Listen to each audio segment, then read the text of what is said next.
अगर आप उत्तर प्रदेश में रहते हैं और आपको मांस खाना बहुत पसंद है तो आज अपने लिए थोड़ी दुख का दिन है, क्योंकि आज आपको मांस यूपी में कहीं नहीं मिलेगा। क्योंकि पूरे उत्तर प्रदेश में आज मनाया जा रहा है नो नॉन वेज डे। ये क्या बात हुई? ये वो दिन है जिस दिन कोई भी मांस की दुकानें उत्तर प्रदेश में नहीं खोलेगी, और सरकार ने इस बात की गारंटी ली है कि पुष्टि की है कि भाई नहीं खोलेंगी, और अपने अधिकारियों को कहा है कि इसका पूरी तरह से कड़े तरीके से पालन होना चाहिए। तो यूपी में जो भी मीट शॉप्स हैं वो सारी आज बंद रहेंगी, क्योंकि आज यूपी में है नो नॉन वेज डे, यानी 25 नवंबर को उत्तर प्रदेश में मांस की दुकानें नहीं खुलने वाली।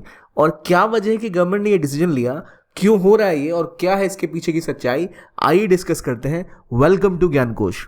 तो सबसे पहले उत्तर प्रदेश भारत का सबसे बड़ा राज्य जनसंख्या के हिसाब से, और वहां पर यह निर्णय क्यों लिया गया, इस बात के पीछे कि आज नॉनवेज नहीं बनेगा और 25 नवंबर को ही डेट होगी जब नॉनवेज नहीं बिकेगा मार्केट में। इसके पीछे वजह है किसी का बर्थडे, और वो बर्थडे किसी भगवान का आज नहीं है, ना ही किसी पॉलिटिशियन का है, बल्कि बर्थडे है इनका, यानी साधु वासवानी का। तो साधु वासवानी के बर्थडे के दिन मीट वेंडर्स को कहा गया कि आज दुकानें बंद करें, क्योंकि आज उनके बर्थडे की एनिवर्सरी है। तो कहानी है कि कौन थे और किनका जन्मदिन है आज। साधु वासवानी ये एक बहुत ही प्रचलित स्पिरिचुअलिस्ट थे और एजुकेशनलिस्ट थे। इन्होंने एक पूरी मूवमेंट चलाई थी जिसमें इनका मेन उद्देश्य था दुनिया में पीस और जस्टिस को फैलाना, जिसमें इन्होंने कहा है, काफ़ी फोकस किया है इस बात पे कि किसी भी तरह का हमें मांस को नहीं खाना चाहिए और हमें मीट से दूरी बनानी चाहिए। इतना ही नहीं, कई लोग तो इसे आज इंटरनेशनल मीटलेस डे की तरह भी मनाते हैं, क्योंकि जो इनके फॉलोअर्स हैं यानी साधु TL वासवानी के, जो इनके विचारों में विश्वास रखते हैं, वो इसे आज इंटरनेशनल मीटलेस डे की तरह मनाते हैं, यानी 25 नवंबर को। और इसीलिए आज यूपी सरकार ने निर्णय लिया कि इस दिन यूपी में मांस की दुकानें नहीं खुलेंगी और नो नॉनवेज डे मनाया जाएगा। तो सबसे पहले सवाल आपके अंदर होगा, कौन थे साधु वासवानी जिनकी जयंती पर ये मीट की दुकानें बंद रहने वाली है? इसके बारे में डिस्कस करेंगे, लेकिन उससे पहले आपके लिए एक इन्फॉर्मेशन कि अगर आप यूपीएससी की तैयारी कर रहे हैं और आप एक ऐसा सपोर्ट सिस्टम चाहते हैं जो आपको प्रिपेयर करे बेसिक लेवल से, एक एक चीज़ समझाते हुए, टेस्ट सीरीज कैसे पढ़नी है, क्या पढ़ना है, हर एक सब्जेक्ट की क्लासेज हो, प्रॉपरली शेड्यूल, बेस्ट टीचर्स थे, हाई क्वालिटी की, वो सब आपको मिलेंगी PWOLES के द्वारा। लेकिन खास बात, जो दो दिक्कतें हैं उनको भी सॉल्व करते हुए, पहला प्राइस और दूसरा फ्लेक्सिबिलिटी। कई स्टूडेंट्स की दिक्कतें ये आती है कि कीमतें इतनी ज़्यादा होती हैं कोचिंग क्लासेस की कि आप अटेंड करना चाहो तो भी नहीं कर सकते, लाखों रुपए वसूले जाते हैं। तो उसका सॉल्यूशन लेके आया है OnlyIS, क्योंकि ये कोर्स केवल 10,999 रुपये में अवेलेबल है।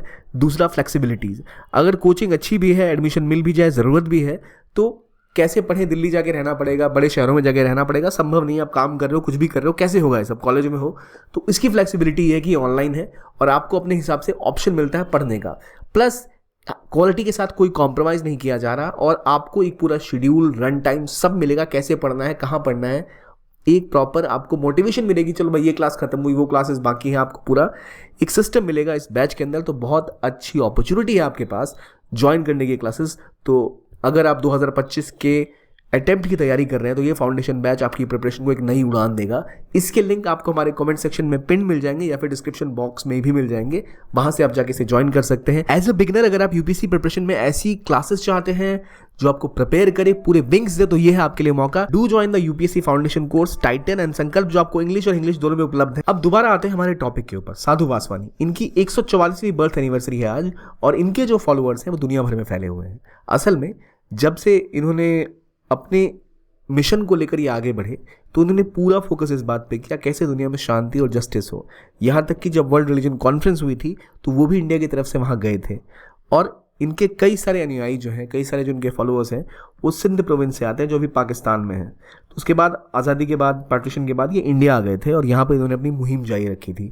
तो यूपी में इनके ही बर्थडे को सेलिब्रेट करते हुए जो उनका मैसेज है उसको आगे बढ़ाने के लिए मीटलेस डे मनाने की बात की गई है, नो नॉनवेज डे, यानी आज नॉनवेज आप नहीं मिलेगा आपको यूपी में खाने के लिए।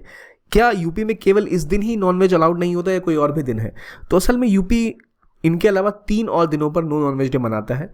वह गौतम बुद्ध के जन्मदिन पर, भगवान महावीर के जन्मदिन पर और महात्मा गांधी के जन्मदिन पर यूपी में मांस की दुकानें बंद रहती हैं, यानी आपको मीट नहीं मिलेगा।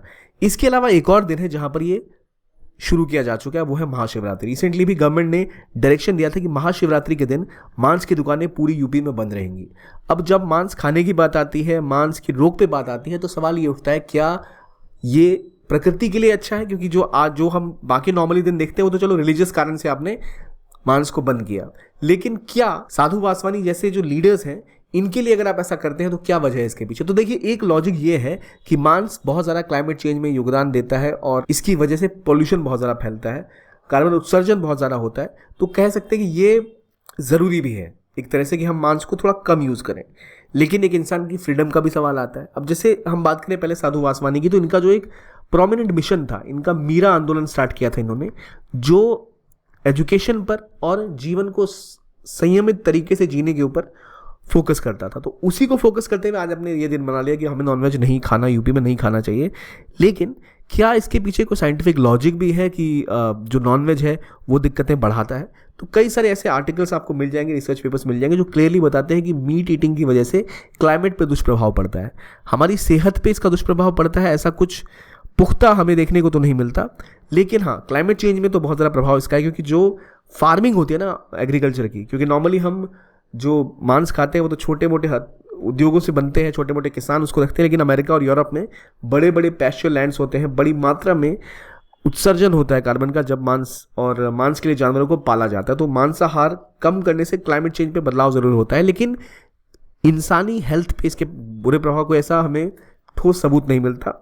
और ख़ास बात ये भी आती है कि मीट ईटिंग सवाल बन जाती है किस चीज़ का, फंडामेंटल राइट्स का। क्योंकि कई लोगों को पसंद है ये खाना, और वो अगर ऐसा निजी अपने घर में बना के खाना चाहते हैं तो इसके प्रति कोई ऐसा बैन लगाना इंसान की जो फंडामेंटल राइट है, हमारे जो अधिकार मिले हैं आर्टिकल 21 के अंदर, राइट टू लाइफ, उसके अंदर भी हम क्या खाते हैं ये हमारे ऊपर निर्भर करता है। और भारत की लगभग 70% से भी ज़्यादा जनसंख्या जो है वो नॉनवेज खाना प्रेफर करती है। तो जब इतनी बड़ी जनसंख्या का हिस्सा आपका है जो नॉनवेज खाता है, तो यहाँ जब भी ऐसी बातें आती हैं तो ये एक कॉन्स्टिट्यूशनल इशू भी बन जाता है। क्या सरकार अपने डायरेक्शन के थ्रू ऐसी रोक लगा सकती है?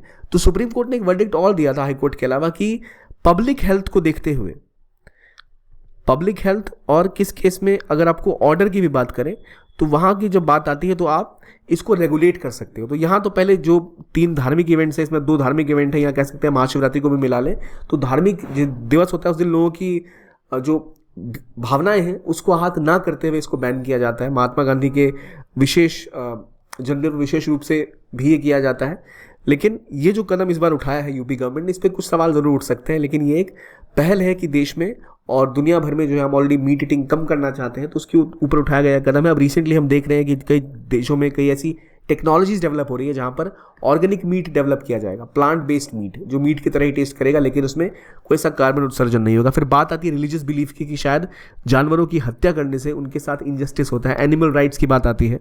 तो कई सारे इसमें एथिकल मुद्दे हैं, लेकिन अभी जो मेन कारण था यूपी में इसको बैन करने का वो ये था कि साधु वासवानी की उनकी जन्म दिवस पे आपने मीट को बैन किया बेचने पर। पूरे राज्य में एक दिन का ये नो नॉनवेज डे मनाया गया। अब ये निर्भर करता है आपके ऊपर कि आप इसे कैसे देखते हैं। एथिकली आप इसको देखते हैं, यानी जानवरों के राइट्स के हिसाब से या उनके साथ बुरा होता है उस हिसाब से देखते हैं, या फिर आप इसको एनवायरनमेंट के हिसाब से देखते हैं, या फिर आप इसको देखते हैं एक इंसान के पास चॉइस होनी चाहिए वो क्या खाना चाहता है। क्योंकि ये भी रियलिटी है कि इंसानों को मीट से प्रोटीन मिलता है और हमारे पूर्वज भी खाते आ रहे हैं। कई रिलीजियस कारण है, सबकी अपनी भावनाएं होती हैं अलग अलग तरीके से, तो डिपेंड करता है वेजिटेरियन या नॉन वेजिटेरियन है। पर आपको क्या लगता है, क्या स्टेप सही है या नहीं होना चाहिए था? आज की वीडियो के लिए इतना ही। देखने के लिए बहुत बहुत धन्यवाद। कीप ऑन वॉचिंग ज्ञान कोश and have a nice day.